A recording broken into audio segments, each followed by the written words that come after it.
ஒரு ஊர்ல ஏழையா இருந்தாலும் 2 கணவன் மனைவிகள் என்ன பண்ணியிருக்காங்கன்னா, ரொம்பவே சந்தோஷமா வாழ்ந்துட்டு வந்துட்டு இருக்காங்க.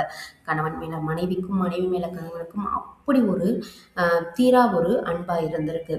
ஆனா, அதே ஊர்ல வசிக்கக்கூடிய ஒரு பெரும் பணக்காரன் என்ன பண்ணிட்டான்னா, இந்த பொண்ணு நல்லா அழகா இருக்கவும், இந்த பொண்ண எப்படியாவது நம்ம கல்யாணம் பண்ணிக்கணும் அப்படின்னு நினைக்கிறான்.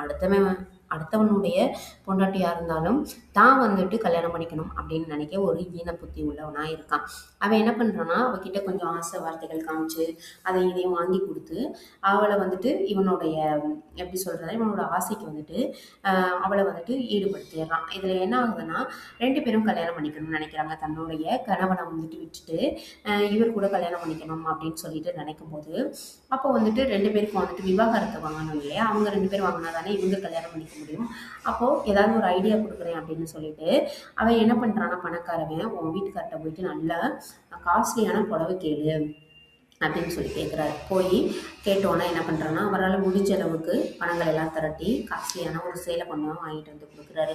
அதுக்கப்புறமா அதை பார்த்ததுக்கப்புறமா சரி பெரிய தங்க நகை ஒன்று வேணும்னு கேளு அப்படின்னு சொன்னோன்னா, அதையும் போய் கேட்கவும் தன்னால் முடிஞ்ச அளவுக்கு தன்னோட எஃபர்ட்டை போட்டு எவ்வளோ உழைக்க முடியுமோ இரவு பகலும் பார்க்காம உழைச்சி அந்த நகையை வாங்கிட்டு வந்து கொடுத்துட்றாரு.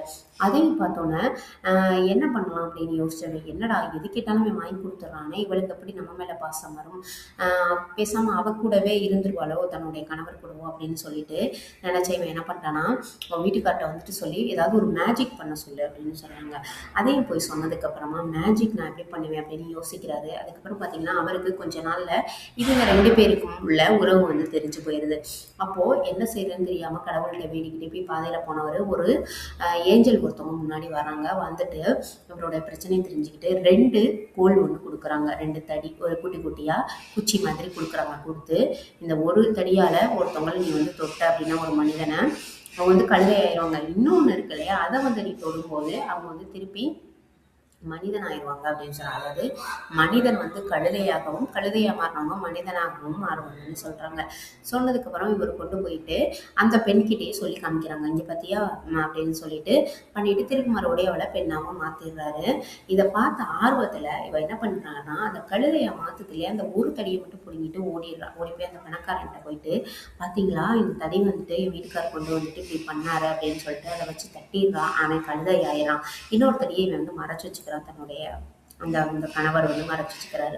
அப்போ பார்த்தீங்கன்னா அந்த கழுதையை வந்து கழுதை ஆயிட்டதுக்கு அப்புறமா இவர் என்ன பண்றாருன்னா, அந்த கழுதையை கொண்டு போய் எல்லா இடத்துலையும் வேலைக்கு கொண்டு போறது, பொதி சுமக்க வைக்கிறதுன்னு பல ஆண்டுகளா அந்த கழுதையவே யூஸ் பண்ணிக்கிட்டு இருக்காரு. இந்த ஊர்ல உள்ள மக்கள் எல்லாருமே இந்த பணக்காரனை காணாமே அப்படின்னு யோசிச்சவங்க கொஞ்ச நாள் கழிச்சு இவர் தான் அந்த பணக்காரர் அப்படின்ற தெரிய விஷயம் அந்த விஷயம் வந்து தெரிய வந்ததுக்கு அப்புறமா நிறைய பெரியவங்களை எல்லாம் கூட்டிட்டு போய் அவரை வந்து மாத்த சொல்லி கேட்குறாங்க. உடனே அவர் அந்த தடியை வச்சு அடிச்சு அவரை வந்துட்டு மனிதனா மாத்துறாங்க. ஆனா பல வருடங்கள் ஆனதுனால ரொம்ப வயது முதிர்ந்த ஒரு கிழவனா தான் அவன் வந்து வர்றான். பாத்தீங்களா, அடுத்தவன் குடும்பத்துல போயிட்டு கெட்டது பண்ணணும் அப்படின்னு நினைச்சா அது நம்மளுக்கு தான் திரும்பி வரும் அப்படின்ற ஒரு விஷயத்த எல்லாருமே புரிஞ்சுக்கிட்டா எல்லாரோட லைஃபுமே ரொம்ப நிம்மதியாகவும் சந்தோஷமாகவும் இருக்கும் இல்லையா?